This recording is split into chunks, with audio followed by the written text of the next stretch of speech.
Brawl Stars has a total of over 87 brawlers, and this number isn't likely to stop growing anytime soon. With the new brawler will generally come a new meta, and some of these brawlers at release though were so OP that they literally broke the game. In this video, we're going over the most broken brawlers in Brawl Stars history. Leon was released only 28 days before the game went global in November of 2018, and to say he was overpowered, well, that would be an understatement. As a legendary brawler, he was very expensive and had odds of less than 1 in 1,000 being obtained from boxes. YouTubers like Kairos Time weren't even able to obtain him from the boxes, and they've opened over 500. And if you were unfortunate enough to not be able to get him, then you have to pay 549 gems, or about $40 to $45 just to be able to play him. Not only was it overpriced, but Leon's stats made him ridiculously pay to win, and if you had money, you would essentially just get free trophies. This made many players angry, but it was for a good reason. At release, Leon had so much damage, he could take out majority of the brawlers within 2 or maybe 3 attacks, and even the toughest brawlers like Frank in only 4. Even with his ridiculous damage though, Leon was also released with one of the fastest movement speeds in the game. This paired with his ability to go invisible made Leon an amazing assassin brawler and allowed him to easily dominate the meta. Leon's super was also broken and lasted almost double the length that it currently does, lasting 10 seconds instead of 6. This worried many players as the game was about to go global and they feared that this would mean the game was about to become very pay to win. Thankfully, when the game went global, Leon was hit with a wave of nerfs to help stabilize his place in the meta. In the 2020 Brawlers event, every player who logged on to the 19th and 25th of December would get Edgar for free. Edgar had everything an annoying brawler would ever need. Besides for Edgar's quick damage output and fast reload, his super allowed himself to jump onto any opposing brawler, easily taking them out. Even worse, Edgar had an automatically charging super, meaning he wouldn't have to attack to get his super in the first place. This made it even easier for him to take other players out, so he could just hide behind the wall the whole game and then take someone out with 10 gems. Then Edgar got another gimmick that had never been seen before, lifesteal. Edgar had the ability to restore health based off the amount of damage he dealt. Now, even though Edgar did not have a high amount of HP, this gave him just enough of a boost to take out most brawlers, and many players who started to play Edgar would start to become toxic and spam with his down pins to insult other players. Because all players got Edgar for free, he became the main brawler to play, and you really couldn't play any trophy count without getting at least one Edgar in your match, which is for some reason still happening. Like, if it took you this long to push him, just quit the game. Please don't ever Edgar mains. Like, stop!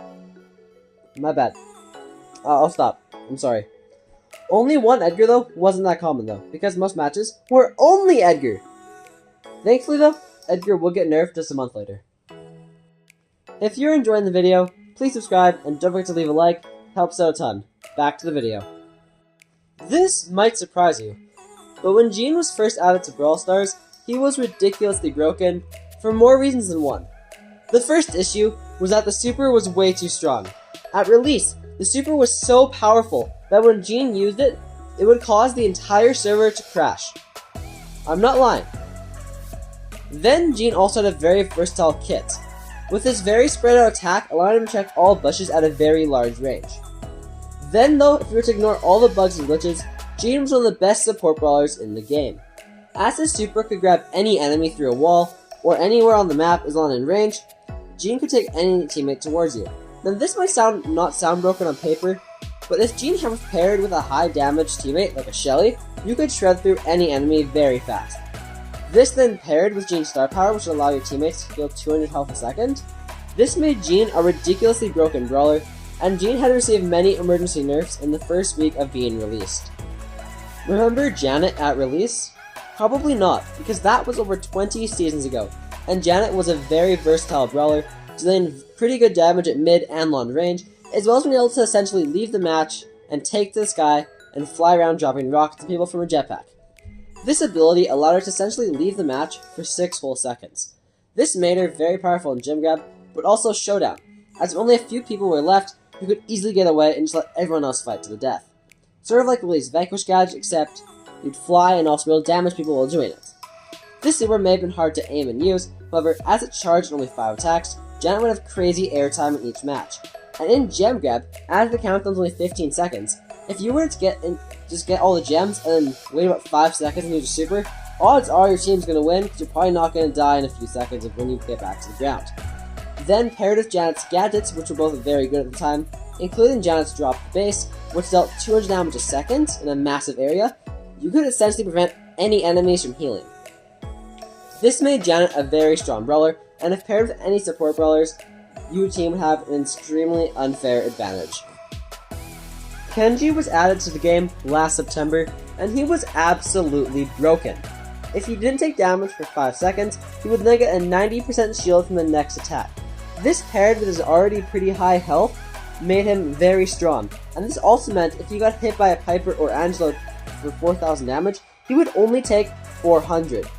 Not only that, but Kenji's super would charge in 4 attacks, and since he also healed like Edgar, he quickly became an overpowered and annoying brawler. After his early access pack though, Kenji did receive multiple nerfs, with one to his healing gadget, making him heal 50% of missing health instead of 75%. Even though Kenji was nerfed, he still had ridiculous strength, and this allowed him to take over the meta and even dominate in World Finals. The fact that he was still one of the top picks after being nerfed a week after release really says something about the brawler. This nerf truly did not do anything, and Kenji still had lots of health, and most of his abilities allowed him to quickly regenerate all of it. All these stats combined made it so Surge was really Kenji's only counter, but if the Surge wasn't even able to level up in the first place because the Kenji just kept rushing in on them, well, the Kenji would just dominate in all lobbies. Kenji was so broken, he was picked in almost every match of this year's Brawl Stars World Finals. Like, if that's not broken, I don't know what is. This one might bring back some bad memories, but let's talk about Larry and Laurie. This brawler was so overpowered that even almost a full year later after being released, they're still being nerfed every update, and somehow they're still one of the best brawlers in the game. At release, Larry and Laurie, or just Larry I guess, could deal 3,360 damage per attack. Larry and Laurie also had a very fast reload speed, unlike now, where they now have one of the slowest in the game. Besides this massive damage, Larry also had 6,800 HP, same with Laurie. Even worse, it only took 2.5 attacks, or just 5 hits to charge a super. Then for Larry's super, he'd call in his twin into battle, who could deal 4,800 damage with just 1 attack. Laurie was also very overpowered. Even though he was only a close range character, this brawler could easily shred any brawler, and Larry and Laurie were hated for it. Like, let's be honest, if a brawler is still strong 1 year after first being added, they're obviously ridiculously overpowered. Like, Larry and Laurie is still a reliable pick even a year later, and they're still better than most throwers in the game. Like, that says something right there. Shade was added to Brawl Stars this December, and to say he's overpowered would be an understatement. Shade's ability to attack and move through walls allows him to easily pick off any brawler, and this makes him very easy to troll with in all game modes. Shade may have a short range, but as he can deal 3,200 damage per attack, he can easily take out any brawler. Shade may have a slow attack rate, however, with damage this high and the ability to attack and move through walls, he is one of the strongest brawlers to ever be released. Potentially more overpowered than Larry and Laurie, but I think that's impossible. Then, as if that wasn't enough for an epic brawler, he also got 2 traits. Like, talk about rarity inflation here. One to walk on water, and the other to charge his super if an opponent is near the brawler. Then, because Shade has such a range, if an opponent's out of reach, Shade can choose the long arms gadget to increase the range of his next attack by 50%. Shade is a very strong brawler, and can really counter every single brawler in the game except for Hank.